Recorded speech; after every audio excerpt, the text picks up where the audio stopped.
Now the gods, seated beside Zeus, were holding assembly on the golden floor, and among them the lady Hebe poured nectar, and they with golden cups pledged one another, looking out at the city of the Trojans. And at once the son of Cronos set about provoking Hera with needling words, speaking sidelong. Two of the goddesses are helpers of Menelaus, Hera of Argos, and Athena of Alalcomene, and yet the two of them sit apart, looking on, taking their pleasure, while laughter-loving Aphrodite is forever at that other side, and keeps the fates of death from him. Just now she saved him when he thought to die. Still, victory belongs to Menelaus, dear to Ares, so let us consider how these things shall be, whether we shall stir up evil war again, and the dread din of battle, or cast friendship between the two sides. If somehow this should be welcome and sweet to all, then let the city of Lord Priam stay in place men live in, and let Menelaus take Argive Helen home again. So he spoke, and they murmured at it, Athena and Hera, who sat side by side, plotting evils for the Trojans. Athena, to be sure, stayed silent and said nothing, sulking at Father Zeus, wild anger gripping her. But Hera's breast could not contain her anger, and she spoke, Most dread son of Cronos, what a word you have spoken! How can you wish to make my labor vain and unaccomplished? The sweat I sweated in my toil, my horses worn out gathering the host, to bring evils on Priam and his sons. Do it, but we other gods do not all approve it. Greatly troubled Zeus the cloud-gatherer answered her, Possessed one, what great evils do Priam and Priam's sons do you, that you rage without respite to sack the well-built citadel of Ilion? If you could go in through the gates and the long walls and eat Priam raw, and Priam's sons, and the other Trojans too, then you might cure your anger. Do as you please, only let not this quarrel become in time a great strife between you and me. And I will tell you another thing, put it away in your heart. Whenever I in my turn am bent on sacking a city, and choose one where men dear to you were born, do not try to delay my anger, but let me be, for I too have given you this willingly, with unwilling heart. Of all the cities under the sun and the starry sky that men who dwell on the earth inhabit, holy Ilion was most honored in my heart, and Priam, and the people of Priam of the good ash spear. Never did my altar lack its fair share of the feast, the libation and the savor, for that is the honor portion we gods have. Then the ox-eyed lady Hera answered him, 3 cities there are far dearest of all to me, Argos and Sparta and wide-wayed Mycenae. Sack these, whenever they grow hateful to your heart. I do not stand in front of them. I do not grudge them to you. For even if I did begrudge them, and refused you their sacking, my grudging would accomplish nothing. You are far the stronger. But my labor too must not be made unaccomplished. I also am a god. My birth is from the same stock as yours. Crook-and-counseled Cronos begot me, eldest of his daughters, eldest doubly, by birth, and because I am called your wife, and you are king among all the immortals. Come, in this let us yield to one another, I to you and you to me, and the other immortal gods will follow. Quickly now, order Athena to go down into the dread din of Trojans and Achaeans, and contrive that the Trojans be the first to do harm, against the oaths, to the Achaeans now in their glory. So she spoke, and the father of men and gods did not disobey. At once he addressed Athena with winged words, Go with all speed to the armies, to the Trojans and Achaeans, and contrive that the Trojans be the first to do harm, against the oaths, to the Achaeans now in their glory. So speaking, he stirred Athena, already eager, and down from the peaks of Olympus she went darting. As the son of crooked-counseled Cronos sends a star, a portent to sailors or to the wide host of an army, blazing and sparks stream from it in multitudes. In such a likeness Pallas Athena darted to earth, and leapt down into the middle, and amazement held the watchers, the horse-taming Trojans and the strong-breathed Achaeans. And thus one would say, with a glance at his neighbor, either evil war and the dread din of battle are coming again, or Zeus is setting friendship between the two sides, Zeus the dispenser of war to men. So one of the Achaeans and Trojans would say, and she in the likeness of a man went down into the Trojans' throng, of Laodocus, and Tenor's son, a strong spearman, searching for godlike Pandarus, if she might find him. She found Lycaon's son, blameless and strong, standing, and around him the strong ranks of shield-bearing men who had followed him from the streams of Aesopus. Standing close, she spoke winged words to him. Would you let me persuade you, war-minded son of Lycaon? Would you dare send a swift arrow at Menelaus, and win favor and glory in the eyes of all the Trojans, of Prince Alexandros most of all? From him first of anyone you would carry off shining gifts, if he should see Menelaus, Atreus' warlike son, brought down by your shaft, and set on the grievous pyre. Come then, shoot an arrow at glorious Menelaus, and vow to Apollo the Lycian-born famed for the bow, to offer a splendid hecatomb of firstborn lambs when you come home to the town of holy Zalea. So spoke Athena, and persuaded the fool's heart. At once he uncased his polished bow, made from the horn of a leaping wild ibex which he himself had once shot under the chest as it stepped out from a rock. Lying in wait in a blind, he struck it in the chest, and it fell back, flat on the rock. From its head the horns had grown 16 palms, and the craftsman, the horn polisher, fitted them together, smoothed all smooth, and set on a tip of gold. This bow he strung, bending it well, and laid it down propped against the ground, and his good companions held their shields before him, so the warlike sons of the Achaeans should not spring up before Menelaus, Atreus' warlike son, was hit. Then he stripped the lid from his quiver, and took out an arrow, never yet shot, winged, a base of black panes, and quickly he set the bitter shaft in order on the string, and vowed to Apollo the Lycian-born famed for the bow, to offer a splendid hecatomb of firstborn lambs when he came home to the town of holy Zalea. Gripping together the notched butt and the string of ox sinew he drew, the string he brought to his breast, and to the bow the iron head. And when he had strained the great bow into a circle, the horn sang, the string cried aloud, and the arrow leapt, sharp-pointed, raging to fly on into the crowd. But the blessed immortal gods did not forget you, Menelaus, first among them Zeus's daughter, the driver of the spoil, who stood before you and warded off the piercing shaft. She brushed it back from the skin, just so far as a mother brushes a fly from her child when he lies in sweet sleep, and steered it herself to where the golden buckles of the war belt met and the corselet lay doubled. Into the fastened war belt fell the bitter arrow.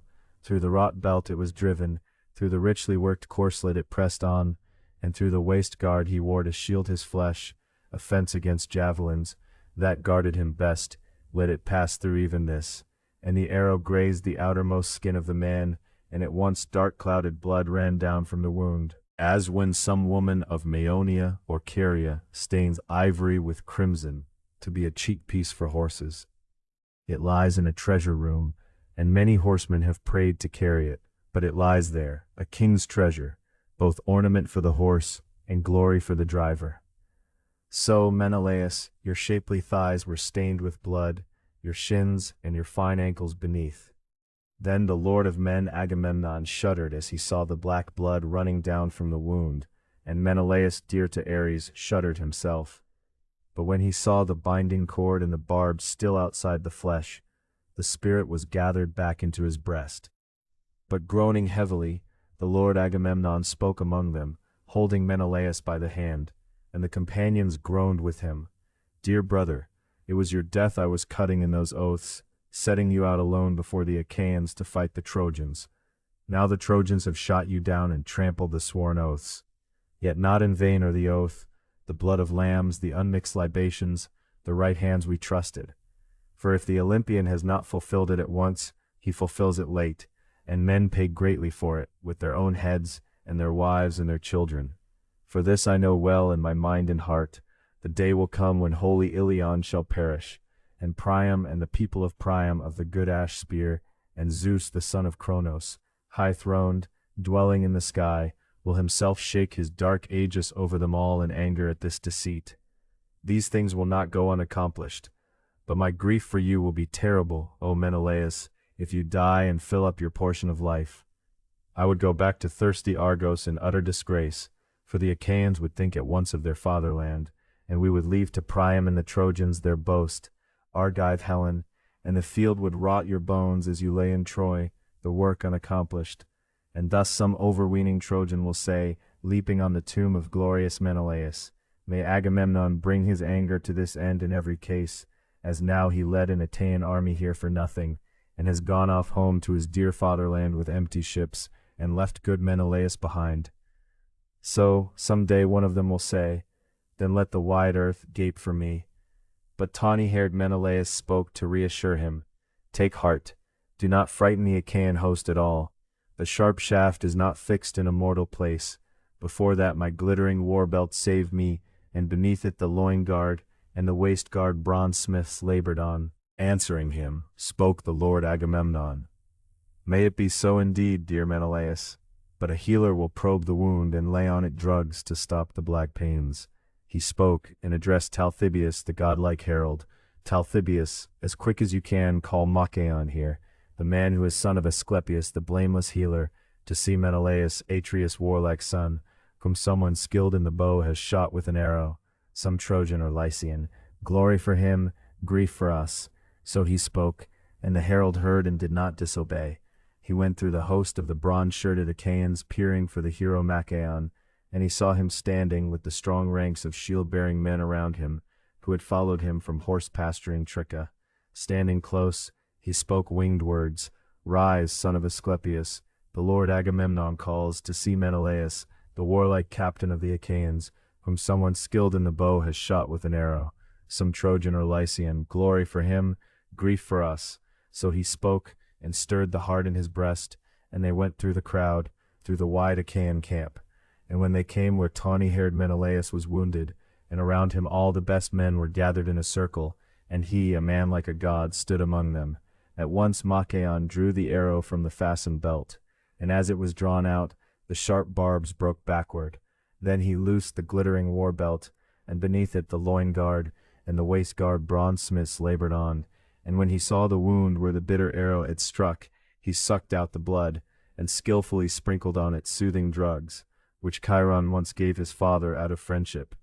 While they were busy about Menelaus, good at the war cry, the ranks of the shield-bearing Trojans came on, and the Achaeans put on their armor again and remembered their fighting. Then you would not have seen brilliant Agamemnon drowsing, or cowering or unwilling to fight, but hurrying hard toward the battle where men win glory. He left his horses and his chariot patterned with bronze.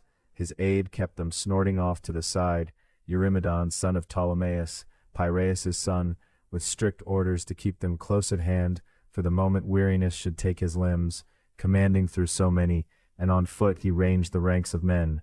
Whomever of the Danaans of swift colts he saw pressing on, he would stand beside them and hearten them with his words. Argives, do not let go your Russian courage now. Father Zeus will be no helper to liars. Those who were first to do harm against the oaths, vultures will eat their tender flesh, and we will carry off their dear wives and little children in our ships, when we take their citadel. But whomever he saw hanging back from hateful war, those he would rake with angry words. Argives, loud boasters, disgraces, have you no shame? Why do you stand stunned like this, like fawns that have run themselves tired over a wide plain, and stand still with no courage left in their hearts? So you stand stunned, and do not fight. Are you waiting for the Trojans to come right up to where the ships with their fine sterns are drawn up on the shore of the gray sea, to find out whether the son of Kronos will hold his hand over you? So commanding, he ranged through the ranks of men and came to the Cretans, moving through the crowd of fighters. They were arming around war-minded Idomeneus among the front fighters, like a wild boar in courage, while Meriones hurried on the rearmost companies. Seeing them, the lord of men Agamemnon rejoiced, and at once he spoke to Idomeneus with honeyed words. Idomeneus, I honor you beyond all the Danaans of swift colts, in war and in every other work, and at the feast, when the chief men of the Argives mix the elders' gleaming wine in the bowl. For even if the other long-haired Achaeans drink their allotted share, your cup stands always full, as mine does, to drink whenever the heart bids. Rouse yourself for battle, and be the man you claim of old to be. And Idomeneus, captain of the Cretans, answered him, Son of Atreus, I will be a trusty companion to you indeed, as I first promised and bowed my head. Go and rouse the other long-haired Achaeans, so we may fight at once, since the Trojans have poured away the oaths. Death and sorrows hereafter will be theirs, since they were first to do harm against the oaths. So he spoke, and Atreus' son passed on, glad at heart, and came to the two Ajaxes, moving through the crowd of fighters. They were arming for war, and a cloud of foot soldiers followed them, as when from a lookout a goatherd sees a cloud coming over the deep, before the drive of the west wind. From far off, blacker than pitch it shows, moving over the deep, and it brings a great storm with it. He shivers at the sight, and drives his flocks into a cave. Such, beside the two Ajaxes, moved the close-packed companies of Zeus-nurtured fighting men, dark masses, into destroying war, bristling with shields and spears. Seeing them too, the Lord Agamemnon rejoiced, and speaking winged words he addressed them. Ajaxes, leaders of the bronze-shirted Argives, to you two I give no orders. It would not be right to push you. You yourselves drive your people hard to fight in strength. O Father Zeus, Athena, Apollo, if such a spirit were in every breast, then the city of Lord Priam would soon bow its head, taken and sacked beneath our hands. So speaking he left them there, and went to the others. There he came on Nestor, the clear-voiced speaker of Pylos, arraying his companions and driving them to fight, around tall Pelagon, and Alastor, and Chromius, and the Lord Haemon, and Bias, shepherd of the people. The charioteers he arrayed in front with horses and cars, the foot soldiers behind, many and brave, to be a wall of war. The shirkers he drove into the middle, so that even the unwilling man would have to fight. To the charioteers he gave his orders first. He bade them hold their horses in hand and not tangle in the crowd. Let no man, trusting his horsemanship and his manhood, burn to fight the Trojans alone, out in front of the rest, and let no man fall back. You will be the weaker for it. But the man who from his own car can reach an enemy's, let him thrust with the spear. It is far better so. This was the mind the men before us had when they sacked cities and walls, keeping this thought and spirit in their breasts. So the old man drove them on, wise in war long since.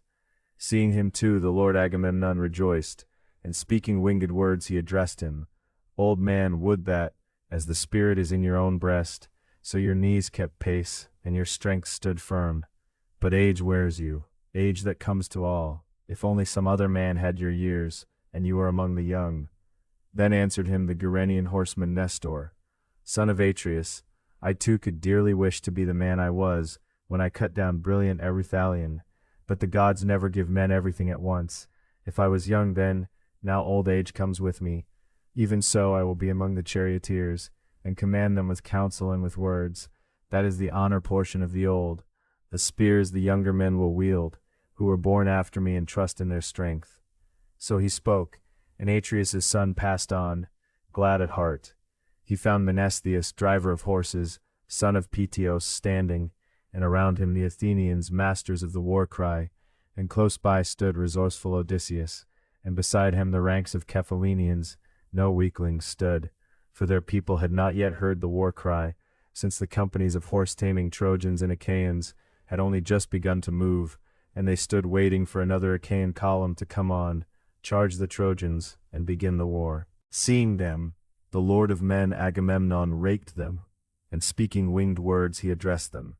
You, son of Peteos, that Zeus-nurtured king, and you, master of evil tricks, greedy-hearted, why do you stand apart cowering, and wait for others? It is for you two to stand among the first, and take your share of scorching battle face on, for you are first to hear of my feast, whenever we Achaeans set out a feast for the elders. There it pleases you to eat the roasted meat, and drink the cups of honey-sweet wine, as long as you wish, but now you would gladly watch, even if 10 columns of Achaeans fought with the pitiless bronze out in front of you. Glaring at him darkly, resourceful Odysseus answered, Son of Atreus, what a word has escaped the fence of your teeth. How can you say I hang back from fighting, whenever we Achaeans wage sharp war on the horse-taming Trojans? You will see if you wish to, and if it matters to you, the dear father of Telemachus mixing with the front fighters of the horse-taming Trojans. What you say is empty wind. And the Lord Agamemnon answered him, smiling when he saw his anger, and took back his word. Zeus sprung son of Laertes, Odysseus of many devices, I neither scold you beyond measure, nor give you orders. I know the heart in your breast knows gentle counsels. You think what I think. Come, we will make this good later if any harsh thing has been said now. May the gods make it all come to nothing. So speaking, he left them there and went to the others. He found Tydeus' son, high-hearted Diomedes, standing among the horses and the bolted chariots, and beside him stood Sthenelus, Capaneus' son. Seeing him too, the lord Agamemnon raked him, and speaking winged words he addressed him. Ah me, son of war-minded Tydeus, breaker of horses, why do you cower? Why do you eye the causeways of battle? It was not Tydeus' way to cower like this, but to fight the enemy far ahead of his own companions. So said those who watched him at his work. I myself never met him, never saw him, but they say he was beyond all others. Once indeed he came to Mycenae, no war in it, a guest with godlike Polynices, raising troops. They were then marching on the holy walls of Thebes, and they begged us hard to give them famed allies, and our people were willing and approved what they asked, but Zeus turned them back with unfavorable signs. So they went on their way, and when they were well along the road and came to the Asopus, deep in rushes, bedded in grass, the Achaeans sent Tydeus forward with a message. He went and found the Cadmeans and their numbers feasting through the house of the might of Eteocles. There, stranger though he was, the horseman Tydeus was not afraid. Alone among so many Cadmeans, he challenged them to contests and won every one with ease. Such a helper to him was Athena. But the Cadmeans, goaders of horses, were angered, and as he rode back they set a close-packed ambush, 50 young men, with 2 leaders, Maon, Haemon's son, a match for the immortals, and Autophonus' son, Polyphontes, steadfast in battle. On these 2 Tydeus let loose an unseemly fate. He killed them all, and sent one man alone home. Maon he sent off, obeying the gods' portents. Such a man was Tydeus the Aetolian, but the son he fathered is worse than he in battle, better in the assembly. So he spoke, and strong Diomedes said nothing at all, humbled by the reverend king's rebuke, but the son of glorious Capaneus answered him. Son of Atreus, do not lie when you know how to speak the truth. We claim to be far better men than our fathers. We took the seat of 7-gated Thebes, though we led a smaller host beneath a stronger wall, because we trusted the gods' portents and the help of Zeus. They perished by their own recklessness, so never set our fathers in honor equal to ours. Glaring at him darkly, strong Diomedes answered, Old friend, sit quiet and listen to my word. I hold nothing against Agamemnon, shepherd of the people, for driving the strong grieved Achaeans to fight. The glory will follow him if the Achaeans cut down the Trojans and take holy Ilion, and his the great grief if the Achaeans are cut down. Come, let the 2 of us also remember our rushing courage. He spoke, and leapt from the chariot to the ground in his armor, and the bronze rang terribly on the chest of the Lord as he sprang. Fear would have seized even a stone-hearted man, as when on a booming beach the swell of the sea rises, wave on wave, under the west wind's driving.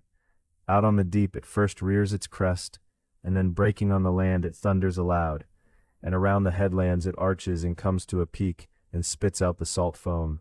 So wave on wave the companies of the Dioneans moved without pause into war, and each captain called commands to his own, and the rest went silently. You would not think so great a host was following with voices in their chests, in silence, fearing their commanders, and on all of them the patterned armor shone as they marched in order. But the Trojans, as ewes past counting, stand in the fold of a man of much substance, while their white milk is drawn, bleating without cease because they hear the voices of their lambs. So the clamor of the Trojans rose through the wide army, for their speech was not one, their cry not a single tongue, but language mixed with language, men called from many lands. These Ares drove on, and those gray-eyed Athena, and terror and panic and strife insatiably raging, sister and companion of manslaughtering Ares, she who rears her crest small at first, but soon props her head against heaven, while she walks the earth. She then cast common hatred into their midst, moving through the crowd, swelling the groaning of men. And when they had come together into one place, They dashed together shields and spears, and the fury of men armored in bronze. The boss shields pressed hard on one another, and a great din arose. There rose together the groaning and the boasting of men killing and killed, and the earth ran with blood, as when winter torrents pouring down the mountains hurl together their weight of water, at a meeting of glens out of great springs, deep in a hollow ravine, and far off in the mountains a shepherd hears the thunder of it. Such was the roar and the toil of them as they came together. First Antilochus took a Trojan armored fighter, a brave man among the front fighters, Echepolus, Thalicius' son. He struck him first on the ridge of his horsehair helmet, and the bronze point fixed in his forehead and drove inside the bone, and darkness covered his eyes, and he crashed like a tower in the strong encounter. As he fell, the lord Elephenor took him by the feet, Chalcodon's son, chief of the great-hearted Abantes, and dragged him out from under the missiles, straining to strip his armor with all speed. But his effort was short-lived. Great-hearted Agenor saw him dragging the corpse, and where his side showed from under the shield as he bent, he stabbed him with the bronze-pointed spear, and unstrung his limbs, so the spirit left him, and over his body the work of Trojans and Achaeans grew grim. Like wolves they leapt at one another, and man tore at man. Then Telamonian Ajax struck Anthemion's son, the young man Simoisios in his bloom, whom once his mother bore beside the banks of Simois, coming down from Ida, where she had followed her parents to see the flocks. For that they called him Simoisios, but to his dear parents he never paid back the cost of his rearing. His life was short, broken under the spear of great-hearted Ajax. For as he came on in the front, Ajax struck him in the chest by the right nipple, and straight through his shoulder the bronze spear came, and he fell to the ground in the dust like a poplar that has grown up in the wet meadow of a great marsh, smooth, with the branches growing at its very top. And a chariot maker with the bright iron fells it, to bend a wheel rim for a beautiful car, and it lies there seasoning along the river bank. Such was Anthemion's son Simoisios, whom Ajax the Zeus-sprung killed, and at him Antiphos of the glancing corslet, Priam's son, cast his sharp spear through the crowd. He missed him, but struck Lucus, Odysseus's brave companion, in the groin as he dragged the corpse to the other side, and he collapsed over it, and the body fell from his hand. For his killing, Odysseus was enraged to the heart, and he strode through the front fighters helmed in flashing bronze, and came up very close and cast his shining spear, glancing all around him, and the Trojans shrank back from the man as he cast.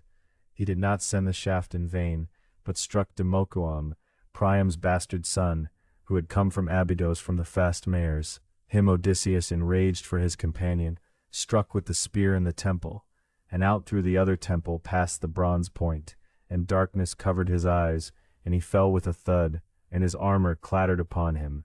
Then the front fighters gave ground, and glorious Hector too, and the Argives shouted aloud and dragged away the corpses, and pressed far forward. But Apollo took offense, looking down from Pergamos, and called aloud to the Trojans, "Rouse yourselves, horse-taming Trojans. Do not yield the fight to the Argives. Their flesh is not stone, not iron, to hold off the flesh-cutting bronze when they are hit. And Achilles, son of lovely-haired Thetis, is not fighting. By the ships he digests his heart-paining anger." So spoke the dread god from the city, and the Achaeans were urged on by Zeus's daughter, most glorious Tritogeneia, moving through the crowd wherever she saw them slacken. Then fate shackled Diores, Amarynceus' son. He was struck by a jagged stone beside the ankle, in his right shin, and the thrower was the captain of the Thracians, Pyrrhus, Imbrasus' son, who had come from Aenus. Both tendons and the bones the shameless stone crushed utterly, and he fell back in the dust, stretching out both hands to his dear companions, gasping out his life. And the man who hit him ran up, Pyrrhus, and stabbed him with the spear beside the navel, and all his bowels poured out on the ground, and darkness covered his eyes. But as Pierus sprang back, Thoas the Aetolian struck him with a spear in the chest above the nipple, and the bronze fixed in his lung. And Thoas came up close, wrenched the heavy spear out of his chest, and drew his sharp sword, and struck him full in the belly, and took his life. But he did not strip his armor. His companions stood round him, the Thracians with their hair in top-knots, long spears in their hands, who, big and strong and proud as he was, thrust him back from them, and he gave ground, staggering. So the two lay stretched in the dust beside each other, captains, one of the Thracians, one of the bronze-shirted Epians, and around them many others were killed. Then no man could have come and made light of the work, no man still unhit, unstabbed by the sharp bronze, who whirled through the middle of it, with Pallas Athena leading him by the hand and turning aside the rush of missiles. For many Trojans and Achaeans on that day were stretched face down in the dust beside one another.